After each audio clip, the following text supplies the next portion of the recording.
Do you ever feel stuck? The alarm goes off and you think, is this really my life? Do you wish you could douse your relationships or your career or even your business with rocket fuel and throw a match on it? End the blah once and for all. They either launch or they burn up and you get to start over. I've been there and I see you.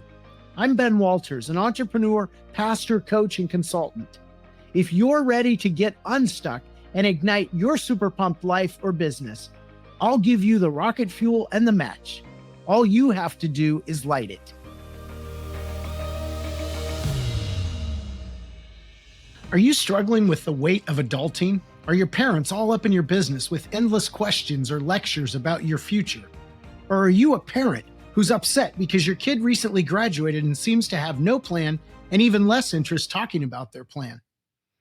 Perhaps you're in your 30s or 40s or 50s and you're struggling to find joy in the life path you chose in your youth. If any of these things apply to your life, listen on to learn more about how we can help one another find fulfilling paths in life.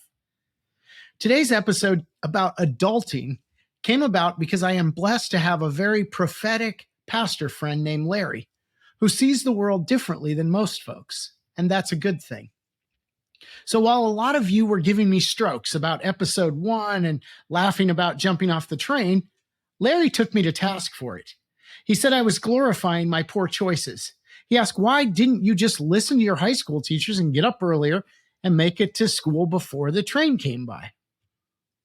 He also wondered, and this is a good criticism, why I was making light of the fact that I could have gotten my younger cousin David killed when we jumped the train in Minneapolis. And I tried to shirk that off and say, oh, it's kind of youthful indiscretion. And he countered. He said, no, when you were in Minneapolis and you did that, you were in college, which means you were an adult and you should have known better. And then he came out with the big hammer and quoted scripture, 1 Corinthians 13:11. It says, when I was a child, I spoke like a child, I thought like a child, I reasoned like a child. But when I became a man, I gave up childish ways. So he persisted with this question as to why I was proclaiming my childlike behavior as a teachable moment when I should have been making better decisions.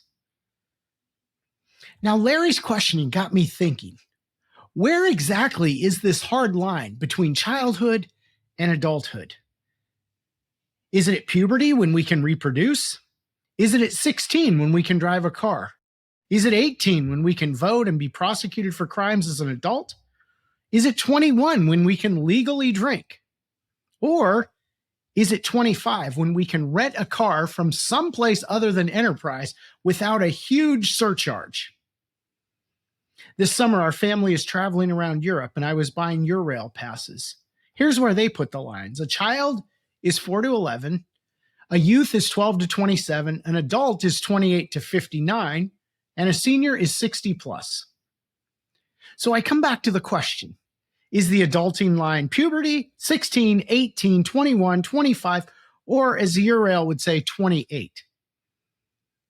I wasn't really sure. So I dug a little deeper and I found a National Institute of Health article by Marian Arian titled Maturation of the Adolescent Brain. It says, quote, adolescence is one of the most dynamic events of human growth and development, second only to infancy in terms of the rate of developmental changes that can occur within the brain. She goes on to say, although there is no single definition of adolescence or a set age boundary, and adolescence may well extend beyond the teenage years. In fact, there are characteristic developmental changes that almost all adolescents experience during their transition from childhood to adulthood. It is well established that the brain undergoes a rewiring process that is not complete until the age of approximately 25 years. End quote. So why does it matter where the line is when we stop speaking like a child, thinking like a child, reasoning like a child, and start officially adulting? Today, I want to give you 3 reasons why it matters. First, if you or your kid or your grandchild is in that post-high school to mid-20s range, we all need to recognize and acknowledge that there is enormous pressure on folks in this age group to have it all figured out and start adulting. These questions just keep coming. Where are you going to college? Are you going to get a job? What's your major going to be? Did you find an internship? Are you going to grad school? If you're going to grad school, did you take the GRE or the MCAT or the LSAT? Why haven't you found a real job yet? Have you met anyone? Think about this line of questioning. It's the worst. Everyone stop. I can remember I was late to pick my major in college, and that question of what's your major going to be? What's your major going to be? It was like this constant stress for me and drumbeat. And I've tried to be good about not doing it to my own kids, but I also find myself as a parent asking some of those exact same questions. We are at a point where everyone needs to take a breath, to relax, because you're going to figure it out. Pump the brakes and give yourself some slack. And if you're the one asking all those annoying questions, just stop. Here's why. Our young people are putting enough pressure on themselves without you heaping more on them from the outside. Meanwhile, they're subject to social media images of peers that seemingly in their curated social media accounts have it all figured out. So as they sit there in your home scrolling on their phone, they see this friend that just got into grad school, and this one just got engaged, and this one who decided to go out into the work world just got a killer job with great pay and benefits in a world-class city. And with each success of their peers, they begin to struggle. They begin to feel less than, because they still have questions about their future. They still don't have it all figured out. And so all this kind of compounds in the brain of that late adolescence. And so it manifests itself in all kinds of bad ways. Depression, suicide rates, those are among the highest all time for college-age kids or young adults. So cut your kid some slack, or your grandkid. Extend some grace.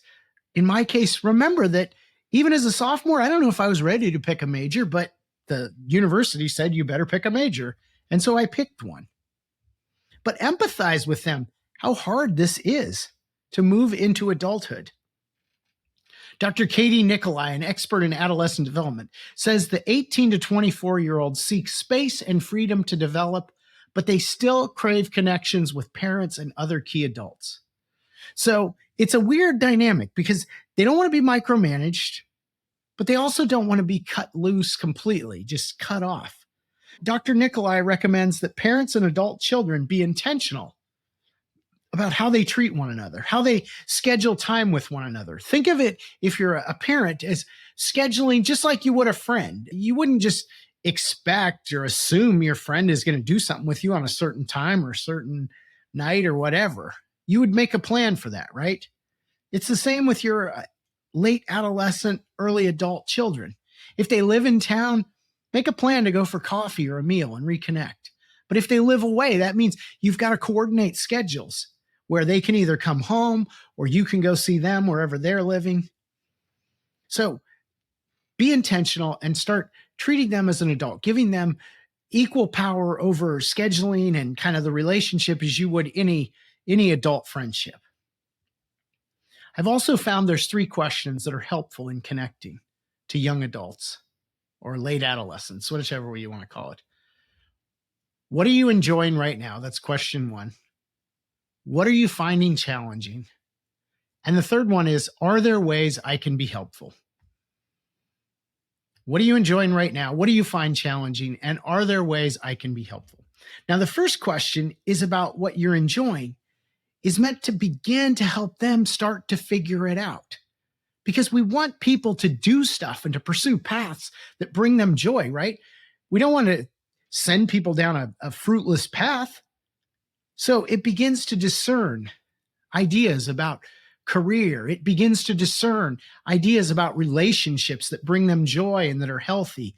It begins to help them discern as adults, what are their hobbies? You know, they might have, a lot of kids are on youth travel teams, and by the time they hit that senior year of high school, they are so tired of soccer or lacrosse or whatever that is, but that's all they've done all summer, non-mandatory, mandatory workouts and year round with their club team and that kind of thing. And so this is a period where they begin to say, what do they like? It might be something completely different. It might be poetry or theater, it might be hiking or outdoor exploration or, rock climbing, whatever that is. Give them that space to develop that. So when you say, what brings you joy? It's a way for them to say, oh, I tried, whatever that is, Frisbee golf, and it was really fun. And I'd like to do a little more of that. Then that second question about what are you finding challenging opens the door for them to share, to communicate the rough patches in their lives. That might be financial troubles or loneliness or drinking too much or struggling with classes. And that comes out in a variety of ways. Your young adult son or daughter might go to a different city. Ours went to Boston, and I can remember she's saying, wow, Boston is really expensive. And what she was saying was, this is kind of hard to make ends meet on my entry-level salary. But you also hear from your kid like, oh, I moved to a city and it's lonely. Like in college, you have lots of peers around you. But once you leave that space, it's like this adulting thing is a bit lonely. Or they might say, you know what, I've been drinking way too much. I need to get that under control. Or these classes are hard. I didn't realize that graduate school was going to be this difficult. So they will share what's challenging for them. Now, here's the thing as a parent, and this is kind of the cautionary tale. Try to listen and empathize, not problem solve. Because so often, and I'm guilty of this as a dad, we want to ease your pain. We want to solve your problem. We're wise and we've been through some of this stuff. And so we're like, oh, well, if you're experiencing that and it's a challenge, then do this or do that. But most of the time, they don't want to hear it, but also you're kind of short-circuiting this whole adulting process because it really is a process. So part of processing for them, what's hard is also letting them begin to figure out solutions to difficult challenges, right? Let them be the hero in their own story. And so that's kind of a part of that. And then finally, your role is moving from protector and provider and teacher and kind of setting those guardrails for a child to moving more of a peer and a support. So this question of how can I be helpful allows them to control, to ask what they need. I can recall after my daughter had her freshman year in college and she called and she said, I've taken a summer internship in Oregon. And I was taken aback a little bit by that because she's technically an adult. I guess you're used to being consulted on things, but she didn't have to consult. And so I said, how can I be helpful? And she said, I'd like you to help me drive my car out to Oregon this summer. I was like, okay.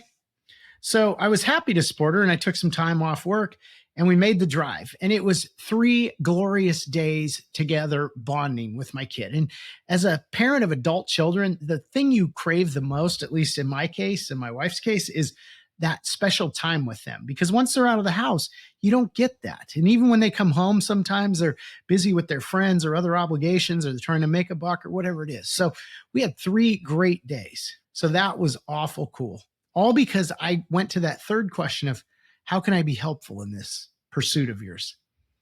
Now I want to talk about something that's completely undercovered, which is how many of us are 30 plus and are still tethered to decisions we made while we were adolescents. Now let's think about this. Before I was 25, with my same childlike brain that nearly got my cousin David killed jumping a train in Minnesota, during that time, I picked a college, I picked a major, and I selected a graduate school program. But the person I am today, how I think, what's important to me, the people around me, is totally different than my 18 to 24-year-old self. And so it is healthy and helpful to revisit some of those critical decisions you made back then with that half-baked brain and assess whether those passions and pursuits still hold meaning today. You're not stuck with that forever, no matter what that pursuit was. Sometimes we pick a profession because of family pressure.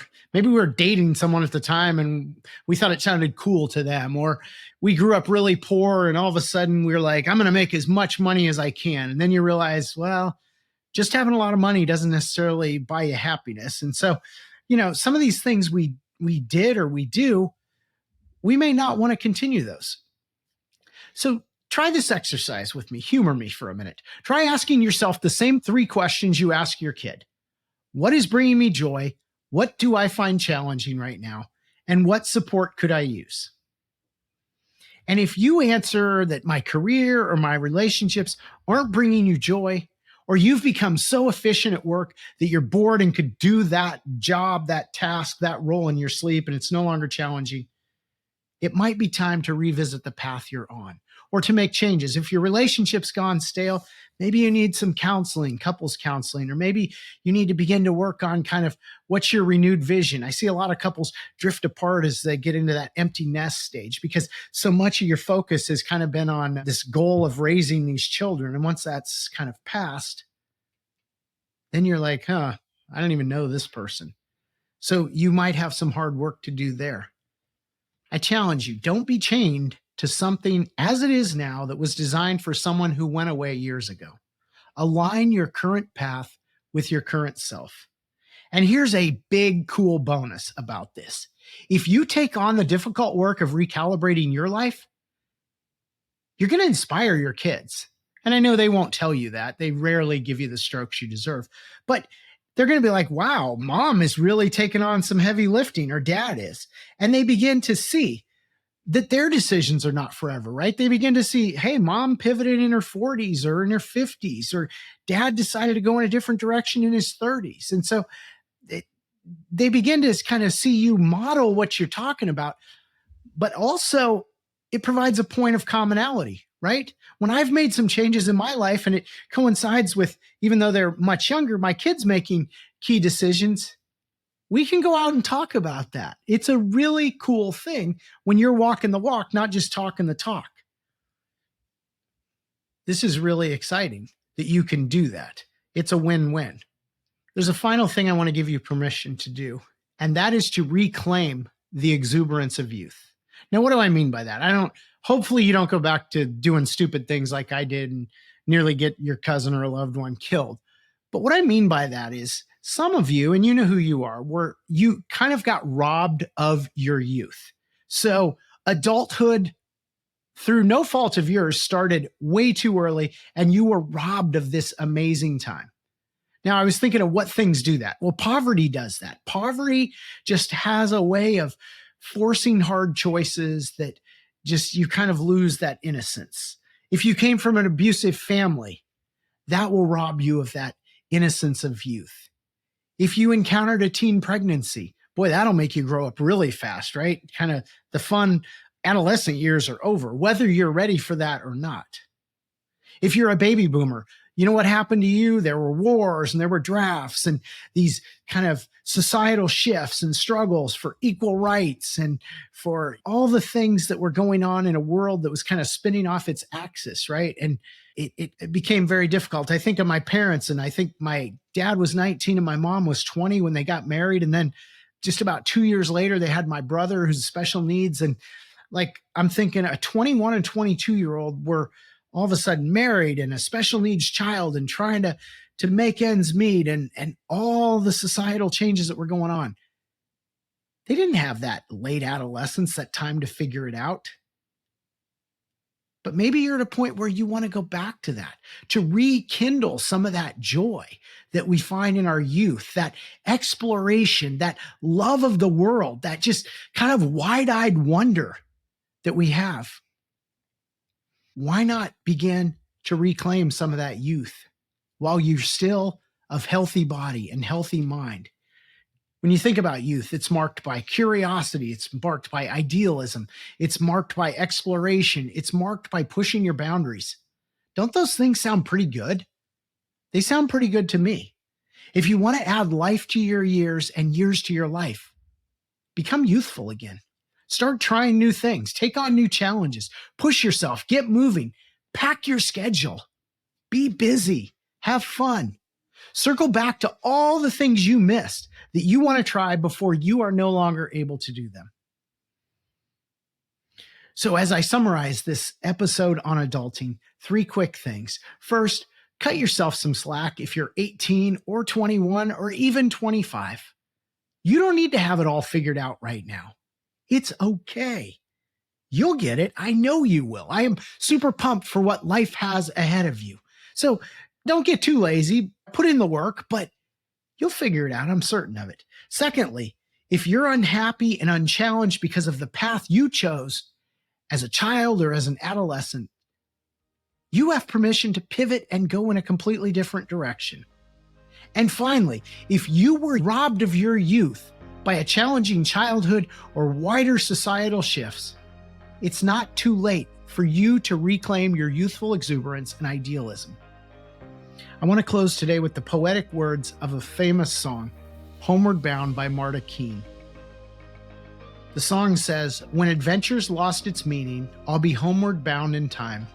Bind me not to the pasture, chain me not to the plow. Set me free to find my calling, and I'll return to you somehow."